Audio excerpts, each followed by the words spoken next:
Bonjour et bienvenue à Sabia VG, Sexualité et Santé. Aujourd'hui, je souhaite vous parler d'un sujet qui, bien qu'il puisse sembler délicat, est d'une grande importance pour de nombreux hommes, en particulier ceux de plus de 50 ans qui souhaitent maintenir leur bien-être et leur santé en équilibre, la masturbation dans le contexte des maladies de la prostate. La prostate, comme certains le savent déjà, est une glande de la taille d'une noix située juste en dessous de la vessie et devant le rectum. Avec le temps, cette glande tend à augmenter de taille, ce qui est une condition naturelle appelée hyperplasie bénigne de la prostate. Parfois, cette augmentation peut provoquer des problèmes urinaires, une situation courante chez les hommes plus âgés. Il est donc naturel de se demander si des pratiques comme la masturbation ont un effet sur la santé de la prostate, en particulier chez ceux ayant des antécédents de maladies prostatiques. La masturbation ou autostimulation est une pratique naturelle et saine, surtout à la maturité. D'un point de vue psychologique, l'auto-exploration peut aider à maintenir une connexion saine avec notre corps et à réduire le stress. Pendant l'autostimulation, le corps libère des endorphines, des hormones qui aident à réduire l'anxiété, améliorer l'humeur et créer une sensation générale de bien-être. Pour de nombreuses personnes âgées, cette activité peut même aider à combattre la solitude et la dépression, car elle permet une connexion intime avec soi-même sans nécessité de partenaire. Diverses études en sexologie indiquent que ces pratiques ont des bénéfices supplémentaires pour les adultes plus âgés, comme la prévention des problèmes d'estime de soi et l'amélioration de la perception de sa propre sexualité. Dans le cas spécifique des hommes, l'autostimulation aide à maintenir une circulation sanguine adéquate dans la zone génitale. Cela est important car en stimulant la zone, on facilite l'oxygénation des tissus, ce qui pourrait prévenir certains problèmes de santé dans le système reproducteur. De plus, la stimulation régulière peut aider à prévenir l'apparition de certaines dysfonctions sexuelles comme la dysfonction érectile. En maintenant une activité sexuelle modérée et consciente, on peut préserver la fonctionnalité et la sensibilité des tissus sexuels, ce qui contribue à la satisfaction et au bien-être général. Sur le plan médical, des études suggèrent que l'éjaculation fréquente peut avoir des bénéfices pour la prostate. Une analyse d'une université reconnue, par exemple, a observé que les hommes de plus de 50 ans qui éjaculent régulièrement avaient un risque moindre de développer des problèmes graves de la prostate. Dans ce contexte, l'autostimulation peut être une manière efficace de maintenir la santé de la prostate sans nécessité de partenaire, car l'éjaculation contribue à réduire l'accumulation de liquide prostatique. Ce type d'accumulation, si elle n'est pas libérée, pourrait augmenter le risque d'infection et d'inflammation dans la zone, entraînant des inconforts et des problèmes supplémentaires.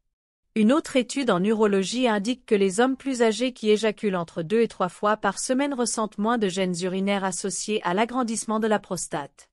Cela est dû au fait que l'éjaculation aide à libérer la tension dans la glande prostatique et facilite l'expulsion des composés qui s'accumulent dans cette zone. Cependant, il ne faut pas voir la masturbation comme un remède aux problèmes de prostate, mais comme une pratique qui pourrait compléter d'autres soins de santé. Il est important de combiner cette pratique avec d'autres habitudes comme une alimentation équilibrée, le maintien d'un poids adéquat et la pratique d'exercices spécifiques qui renforcent la zone pelvienne, comme les exercices de Kegel. Bien sûr, chaque cas est unique. Si un homme a été diagnostiqué avec des conditions graves de la prostate comme un cancer avancé ou une inflammation aiguë, l'autostimulation pourrait ne pas être recommandée.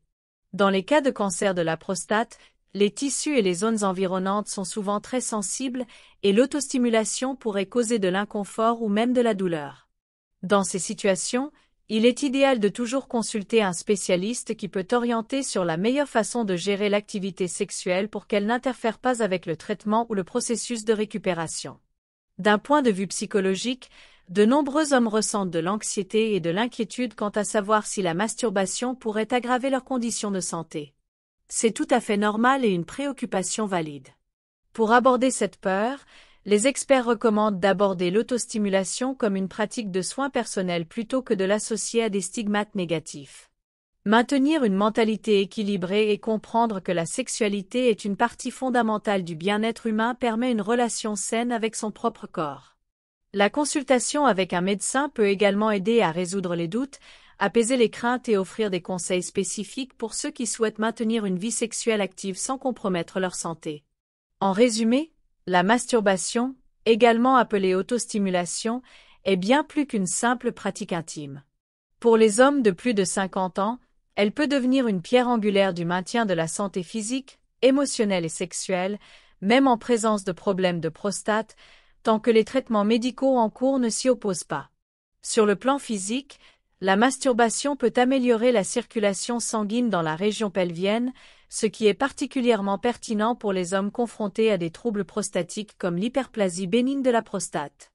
Une meilleure circulation peut aider à réduire l'inflammation et à maintenir un fonctionnement sain des tissus environnants. Par ailleurs, l'éjaculation régulière a été associée dans certaines études à une diminution des risques de cancer de la prostate, bien que ces résultats nécessitent encore des recherches supplémentaires pour être pleinement validés. D'un point de vue émotionnel, l'autostimulation permet de libérer des hormones comme les endorphines, la dopamine et l'ocytocine, connues pour leur rôle dans la gestion du stress et le bien-être psychologique. Après 50 ans, de nombreux hommes peuvent ressentir une baisse de leur libido ou une anxiété liée aux changements corporels et sexuels, ce qui peut affecter leur estime de soi. En se reconnectant avec leur propre corps, les hommes peuvent renforcer leur confiance, diminuer leur stress et cultiver une perception positive de leur sexualité. Sur le plan relationnel, même si elle est pratiquée individuellement, la masturbation peut jouer un rôle clé dans la dynamique d'un couple. Elle aide à mieux comprendre ses propres désirs, ce qui peut enrichir les échanges intimes et favoriser une communication plus ouverte et authentique avec un partenaire. Pour les hommes célibataires, cette pratique peut également servir de moyen pour maintenir leur vitalité sexuelle tout en réduisant la solitude émotionnelle souvent associée à cette période de vie. Cependant, il est crucial de rappeler que la modération et la conscience sont des éléments fondamentaux. Une dépendance excessive à l'autostimulation peut, à l'inverse, entraîner des déséquilibres, comme une diminution de l'intérêt pour les interactions sexuelles avec un partenaire ou une surconsommation de contenu pornographique. Il est donc essentiel d'aborder cette pratique comme un outil de bien-être et non comme une échappatoire ou une réponse à des émotions non résolues. Chaque personne étant unique, il est recommandé de consulter un professionnel de santé ou un sexologue pour discuter de ces questions de manière ouverte et personnalisée. Ces experts peuvent fournir des conseils adaptés en fonction de la condition médicale, des besoins psychologiques et des aspirations individuelles. Parler de sexualité après 50 ans peut sembler intimidant, mais c'est un pas crucial vers une meilleure santé globale. Enfin, il est essentiel de reconnaître que la sexualité est une composante intrinsèque de notre bien-être à tout âge.